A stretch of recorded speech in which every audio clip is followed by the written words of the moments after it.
Hi, good morning. Well, it's morning where I am. Good afternoon or good evening, wherever you are. Today's archetype of the day is the king. The ruler, the commander, the emperor. If our lives are imagined as a kingdom containing the entire spectrum of human experience, the king presides over it all. Through the lens of the king, we assess the state of our land, make decisions and rule accordingly. Therefore, the king must be thoroughly and regularly vetted so as to avoid corruption. Recognise the dual nature of the king. He is either seated in benevolence and strength, guiding you towards peace, or he is oppressing the weak out of a need to control. There is not much middle ground. Some think of the king as the ultimate expression of the ego, yet the great kings of mythology and history serve from an egoless place. They take their throne with grace and humility, knowing the divine uses them as a channel to heal deep and long-standing discrepancies in the kingdom. Once the king's relationships to divinity is broken or challenged, he often acts from a place of fear, scrambling to uphold his image and power. The king is necessary. He is a bridge between the eternal and the day-to-day. It is also said that it is necessary for the king to die. This is a death of ego. When light, benevolence, divine leadership, service, nobility. When dark, oppression, misuse of power, corruption. Go deeper, the Dalai Lama, Indra, Richard III, Macbeth. I like this one. I like this one a lot. It holds a lot of truth in it. A lot of truth that I think needs to be heard right now in this day and age. And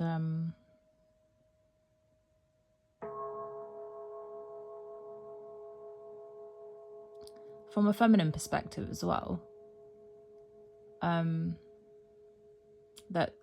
like from just my personal experience as a feminine, there are a lot of distorted kings. There are many, and that's why I'm single, because there are way many of them. And if you're aligned and you seek to live in divinity and you see the like dualistic nature, but don't want to engage in the corrupted part, you're seen as strange.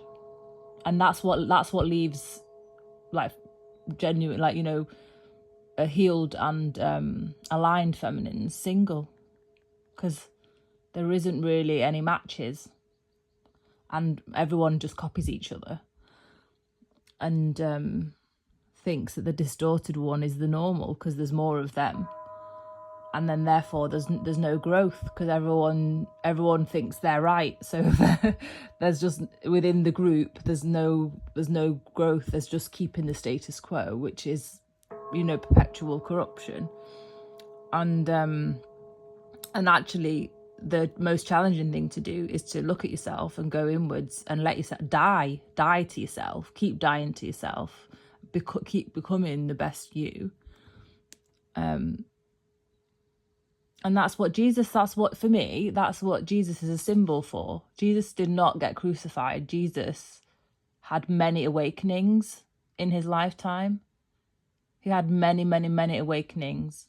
And it's resemblant to the Buddha, Guru Nanak. You know, there's many stories like this in the books. Prophet Muhammad, who was an orphan, used to meditate on mountains. It's Buddhist. They're all the Buddhist. They're all the same. So, you know, and talk with angels. They were at a frequency where they could liaise with the spirits.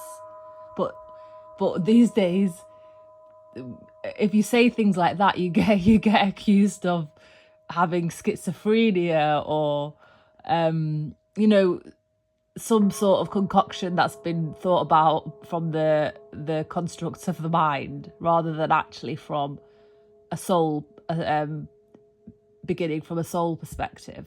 This has now become like a long video, but I think it just must be something that I need to get out for somebody. And yeah, I think this is a turning point now. It's the end of the corrupt days, and then now it's the birthing of the real kings, the real rulers. And I think it needs to be said as well for all the feminists out there, especially the white privileged ones that aren't really feminists, they're just white privileged, that a feminine needs a leader. A healed feminine needs a man, a masculine leader. And when they don't have that present in their lives, they become it for themselves. They don't become a man hater, or, they honour the masculine in themselves and nurture that and provide that and give that to themselves until a masculine deserving presents themselves. The real feminists are not man haters. They don't try to do the job of a man. They want a man to submit to, that they trust and that is loyal to them, that is devotional, that is committed. Don't be bullshitting nobody about that. That's what a real masculine does. A real masculine person, a real king, does not even see themselves as a king.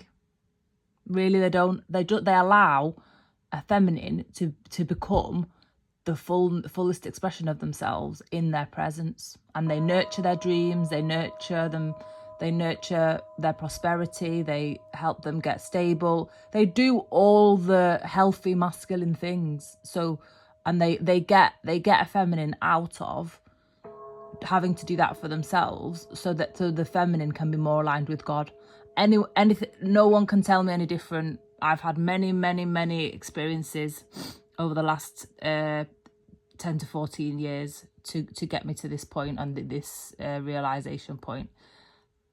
All these feminists don't know what you are. I don't know. You're distorted masculines.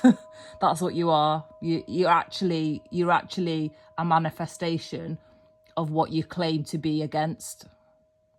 A different manifestation of what you claim to be against. Anyway, that's what a real ruler, a real commander, a real king is. Somebody that actually is big enough to not be run from the ego, to create a space for a feminine to submit. Like, women want to submit to men. Real women want to submit to men, but not just anyone. Not just anyone. They want to submit to someone noble. But looking around, everyone thinks it's normal to live corrupt. And the tide's shifting. God's doing something about that. Anyway, suddenly, I don't know, all of that just came out of me. I don't know what that was. Don't know who it was for. Someone needed to hear it. And enjoy the rest of your day. The last day of March. I feel like, even though it's just spring, summer's on the way. See you in the next one tomorrow. This has gone way longer than what I wanted it to do, so this must be for someone. Enjoy the rest of your day. Take care. Bye.